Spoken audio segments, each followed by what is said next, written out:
Welcome back to the morning show here on Arise News with me, Keturah King. It's time now to sit down with Nigeria's social prefect while she tells us the top 6 places to visit for this Salah holiday.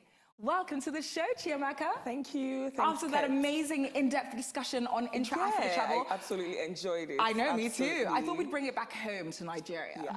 Now, let's talk a little bit about you. So tell me about Social Prefect Tours. Okay, Social Perfecto is a Nigerian tourism company, and we're passionate about African tourism, especially within Nigeria, you know, to tell people about its beauty, its culture, places to visit. And we also connect people. So we have monthly group tours, excursions, corporate retreats, and basically outings. We also offer tour guide services to people who are new in Nigeria or people within Nigeria, locals who want to explore Nigeria, various destinations. So we take them from the north to the east, west, to experience culture, festivals, you know, to hike, for adventure, and, you know, basically like so many interesting things.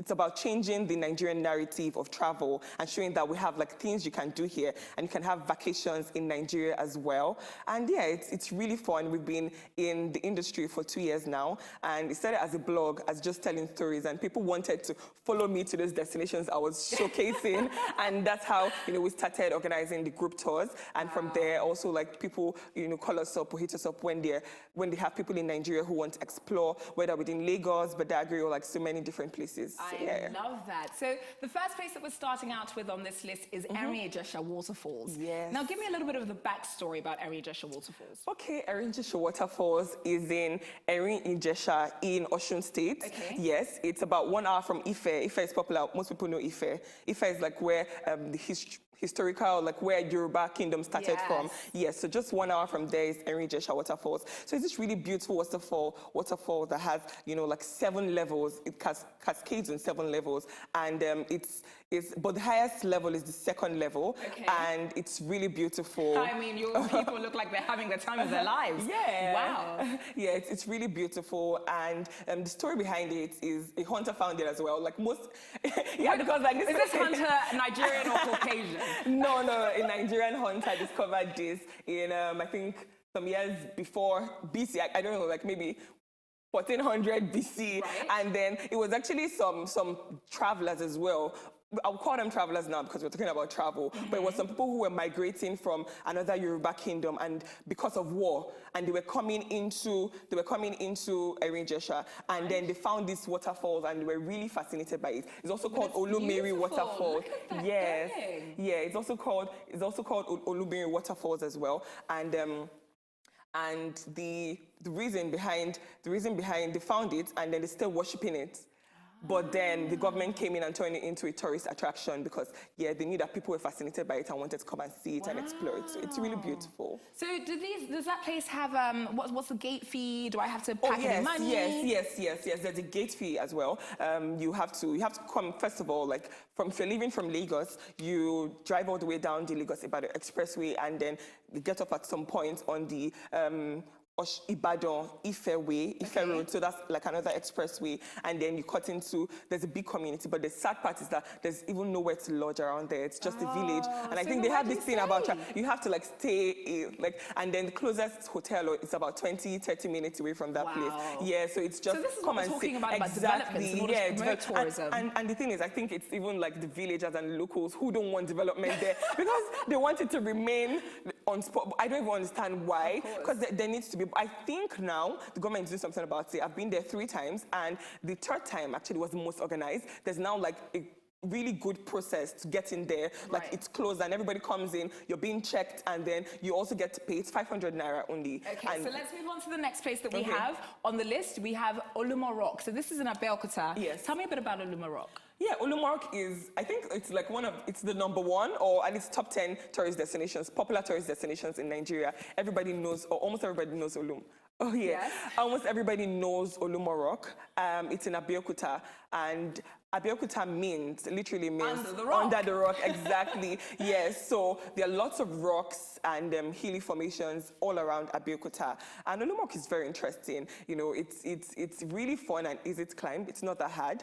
It's about 300 steps. It's about 300 steps or so to climb. It has an entrance fee as well. For adults, it's 700 naira only, and it's really fun. I mean, there's something about climbing up, like you have this like rush of confidence, and like you've achieved something great when you get to the top. Like, I made it. There's always this I made it moment. I have a story to tell. Yeah. Oh. I didn't make it to the top. You didn't make it to the top? It was so high. It was I ran out of breath. Really? How many steps are on that rock? Yeah, it's about like 300 and. Oh, you need to see one. There's one that is 660 steps, Idonre Hills. Oh, yeah, that's we're going on to the get list to as that, well. but Yeah. let's move on to Omu Resort. Tell me about that place. Okay, yeah, so this one is for Lagosians. Oh, but you can even like come out of Lagos and you have like an amazing time. It's a really nice resort that has, it has a zoo with an actual lion there. And sometimes... An actual lion? Yes, an actual lion. Is the lion healthy? Does it look well fed? Let's just say like... I'll take that as a no. Let's move swiftly on. Okay. No, but it's a really nice resort for relaxation for the family. Right. And right now it has, they have paintballing, they have kayaking, there's a skating ring, they have a water park, there's a museum, like a mini museum. There's also, they call it a Sea World, but well, let's just say it's we like... can see some of the animals on screen now. So a snake, a few geese, some tortoises and porcupines. Interesting. Yeah, it's very interesting. So a lot of these animals are not actually native to Nigeria. I'm not terribly sure that a porcupine is native to Nigeria. No, it's not. So they probably brought it in. Right. Yeah, and it's very... Oh, yeah, so that's the lion. Yeah, that's the lion. All right. Okay. Did you enjoy yourself? Oh, the lion on me? You. I did, of course. I did. It also has like a pirate ship as well, and it's really good. So and where it's is Omu Resort? Omu Resort is in Bogije. Where's that? Okay, so that's about 20 minutes from Lagos Business School. Okay. It's about an hour from Aja, or less than an hour from Aja, actually, about 40 minutes from Aja. It's about 40 minutes from Aja. Okay, and then the last place that we have on the list is the Lekki Conservation Centre. Tell me about that. Oh, yeah. So the Lekki Conservation Centre is one that is now becoming really popular in Nigeria because of the canopy walk. It has the longest canopy walk in Africa, yes. And it's just a bridge between adventure and nature. And I always tell people, you have to do that, Everybody's like, oh, I'm scared of heights, but it's amazing. And from the canopy walk, you can actually see one of the beaches because like it gives you such a high view and you're like on the same level with the trees. It gives you a bird's eye view of the trees. Lekki Conservation Centre is actually not, it's not for the government, it's actually a non-governmental organization. Oh, really? Yes, and it was founded about 25 years ago by NCF, Nigerian Conservation Foundation. Oh. Yeah, so they conserve like wildlife parks in different parts of Nigeria, not just in Lekki. Yeah, but this is the most popular now. And the attraction, that's the canopy walk. Oh, wow. Yeah. That looks so exciting. Yeah. Was it scary? Yeah, at first. The first time you do it, like you're super scared, but eventually, and that's like a big drive for that opened them up a lot more because people wanted to do that. So I think like, just as an outtake, as an advice, I think like to these destinations there should be like another attraction, even apart from like the attraction itself, like maybe a cable car or a canopy walk or like a zip line. And we have like so much space for zip lining that would attract people. We'll leave you to tell them that, so thank you very much. And when it's been built, let us know. Thank you so much for giving us those top 5 places to vacation in Nigeria, Chiamaka. All right, it's time now for another short break on the morning show, but stay with us because when we return, we've got some travel news with Toyosi. Stay with us.